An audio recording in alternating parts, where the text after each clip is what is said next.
सभागार में हमारी मौजूदगी है। तो कहाँ से आए हैं, आप क्या नाम है आपका? मैं उत्तर प्रदेश के बाराबंकी जिले से हूँ और मैं बाराबंकी जिले का स्टूडेंट फेडरेशन का अध्यक्ष हूँ। सर्वप्रथम मैं आपके बीएम न्यूज चैनल के माध्यम से पूरे भारतवर्ष में विराजमान ओबीसी, एससी, माइनॉरिटी, अल्पसंख्यक, बहुजन समाज से जो भी व्यक्ति जुड़ा है, मैं उसको आज भीम आर्मी के 10वें स्थापना दिवस की बहुत बहुत हार्दिक बधाई देता हूं और आप सभी की मंगल कामनाएं करता हूं। मैं स्टूडेंट फेडरेशन का जिला अध्यक्ष होने के नाते आज इस पटना की धरती से एक आगाज करना चाहता हूं, युवाओं को आह्वान करना चाहता हूं कि आज जब 10 साल भीम आर्मी के पूरे हो रहे हैं तो आपको अपने अंदर एक नया जोश, एक नया उत्साह और एक नई क्रांति को जलाना है कि आज जो भी बड़े भाई चंद्रशेखर आजाद जी हमें बताएंगे, आज जो भी विनय रतन भाई हमें बताएंगे, उस मार्गदर्शन पर चलकर हम मान्यवर काशीराम साहब का सपना और बहुजन हिताय बहुजन सुखाय को नारे को बढ़ाने के लिए भारत के हर एक कोने कोने में जाएंगे, हर एक घर के दरवाजे को खटखटाएंगे और जो अंधविश्वास, आडंबर, पाखंडवान और जो वर्तमान भारतीय जनता पार्टी सरकार है, जो युवाओं को हिंदू मुस्लिम की राजनीति करके भड़का रही है, जो अभी यूपी में 5000 स्कूल बंद करने का काम कर रही है, तो सुन लीजिए डबल इंजन की सरकार, इस पटना की धरती से आगाज करना चाहता हूं कि ये कांवड़ यात्रा आपकी खत्म होने के बाद लखनऊ में एक बहुत बड़ा आंदोलन करने का काम बड़े भाई चंद्रशेखर आजाद जी ने आह्वान किया है और मैं स्टूडेंट फेडरेशन का जिला अध्यक्ष होने के नाते आह्वान करता हूं कि अगर आप 5000 स्कूल बंद करेंगे तो हम लाखों के भीड़ में आकर आपके इस काले कानून का घोर विरोध करने के लिए लखनऊ की धरती पर उतरेंगे। जितने भी युवा उपस्थित हैं, आज मैं आपको बता दूं कि आज जब यहां से आप वापस जाएंगे तो आज अगर हम किसी भी परिस्थिति के कारण नहीं पढ़ पाए हैं तो लेकिन हमारे जो छोटे भाई हैं, बहन, हमारे बाबा साहब का पहला सपना था कि शिक्षित बनिए। आज हमको घर घर तक शिक्षा पहुंचाने के लिए और बड़े भाई चंद्रशेखर आजाद जी ने भीम आर्मी पाठशाला खोलने का काम किया है। तो हमें उस पाठशाला को घर घर तक पहुंचाना है और उस पाठशाला को इतना विशाल बनाना है कि एक दिन जब बड़े भाई की चंद्रशेखर आजाद की सरकार बनेगी तो उस पाठशाला के नाम पे हम विद्यालय खोलने का काम करेंगे। और जैसे बड़े भाई ने हमारे अभी कहा कि कांवड़ यात्रा पर, तो कांवड़ यात्रा को तो उपद्रव जो उसमें एक आतंकी घुसे हुए हैं, जो जातकवादी घुसे हैं, उन्हें मैं बता देना चाहता हूँ कि जिस दिन हमारी सरकार आएगी तो तुम जो आम नागरिकों को नुकसान पहुँचाने का काम करते हो तो तुम्हारी पीठ पे इतने लठ बजाएंगे कि तुम्हारा उपद्रव खोलने का काम करवा देंगे।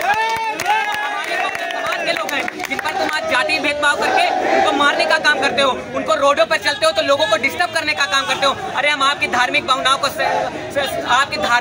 को ना आहत पहुंचाते हुए आपकी भावनाओं को सम्मान करते हैं। उसी तरीके से हमारे बौद्ध समाज के लोगों का, हमारे बौद्ध अनुयायियों का भी सम्मान रखिए और पटना में जो ये महाबोधि मुक्त करो आंदोलन चल रहा है उसका यहाँ से समर्थन भी करना चाहते हैं कि 1949 पीटे को बंद करे और हमारे बौद्ध विहार को हमारे हवाले करने का काम करे। साथियों, बहुत बहुत धन्यवाद। स्टूडेंट फेडरेशन का जिला अध्यक्ष होने के नाते फिर मैं आपको आह्वान करना चाहता हूं कि आज यहां से जो सीख लेके जाएंगे उसको हम जन जन तक पहुंचाएंगे कि बड़े भाई चंद्रशेखर आजाद किसी एक समुदाय के नेता नहीं है, वो बहुजन समाज के नेता है और 85% की हिस्सेदारी स्वाभिमान सम्मान की लड़ाई लड़ने का काम जो युवाओं के लिए कर रहे हैं, हमारे बहन बुजुर्गों के लिए कर रहे हैं, उसको आगे बढ़ाने का जिम्मेदारी हमारे कंधों पर है। साथियों, तो आप सभी साथ देंगे और आगे बढ़ने का काम करेंगे। बहुत बहुत धन्यवाद देना चाहता हूँ भाई को। एक सवाल आपसे दे देता हूँ,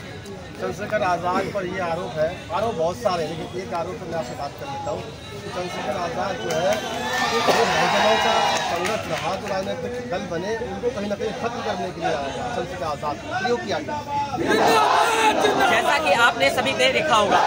उनके ऊपर आरोप लगा कि जब हमारे बाबा साहब ने भी संविधान बनाने के बाद अपनी पार्टी बनाई, उन्होंने इसलिए पार्टी बनाई ताकि हमारा बहुजन समाज सशक्त हो। फिर जब मान्यवर काशीराम हमारे रहबर आए, उन्होंने भी बामसेब, DS4 और बहुजन समाज पार्टी बनाई। जब बहुजन समाज पार्टी की सरकार उत्तर प्रदेश में 4 बार रही और माननीय बहन जो बड़ी हमारी आदरणीय नेता है और आज भी है, उनके सम्मान से अगर कोई खेलने का काम करेगा तो भीम आर्मी उसको कठोर जवाब देने का काम करेगी। लेकिन साथियों, हमने देखा कि जैसे हमारे बहुजन समाज का आंदोलन कम होता गया तो किसी न किसी, जब हमें पता है कि अगर एक पेड़ सूख जाता है तो हमें नया पेड़ लगाने की जरूरत होती है, वैसे जब हमारा आंदोलन आज कमजोर पड़ा, धरातल पर बहुजनों पर अत्याचार बढ़े, हमारी बहन बेटियों के साथ अत्याचार हो रहे थे, तब बड़े भाई चंद्रशेखर आजाद जी ने आह्वान किया और 2015 में 21 जुलाई को भीम आर्मी का स्थापना दिवस गठन किया। उसी स्थापना दिवस को बनाते हुए हमने आजाद समाज पार्टी का गठन किया। तो उस आजाद समाज पार्टी के बैनर तले हम बहुजन विचारधारा को आगे बढ़ाने का काम कर रहे हैं और बड़े भाई चंद्रशेखर आजाद जी के साथ है,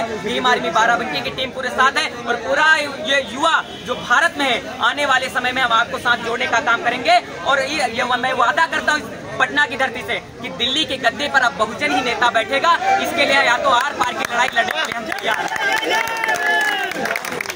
वस्तुतः है कि